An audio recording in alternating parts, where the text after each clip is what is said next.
In today's video, I'll be showing you how to do a custom sort, okay? So the first thing we're gonna do, we're gonna go to, we need to remove the filter that was previously applied. So we're gonna go to data, and then we're just gonna click this icon to remove it, right? So see the drop down arrows are removed, so I'm not able to do a filter again. All right, so what I'm gonna do is a sort, right? So we're gonna, under the sort and filter group in the ribbon, we're gonna click sort, and it said this command you choose cannot be performed on multiple. Choose a single thing. All right, so we're gonna click out here. We're gonna go sort. All right, there it is now. So here we have our dialog box for which enables us to do a custom sort. Right. So here now I can sort by, let's say, color.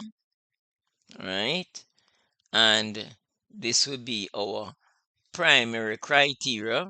If you want to do a secondary one, there you have then by. Then I want to sort by,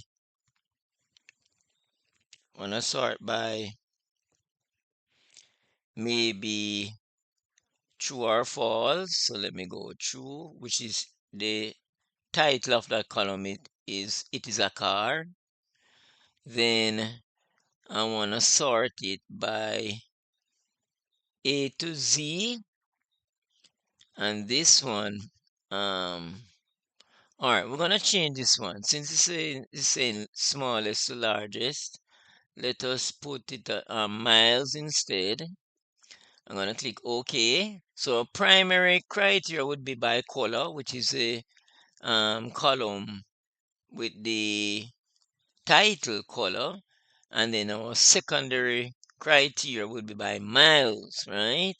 So let us click OK now to see how it is sorted. All right, so there it is. We're sorting by color. Here it is, black, then blue, then green, then O for orange, P, and R for red, and the capital red is in the last section of the list, right?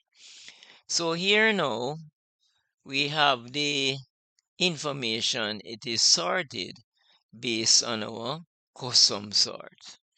So this is how you do a custom sort. Thanks for watching the video, and don't forget to subscribe, hit the notification bell, like, comment, and share.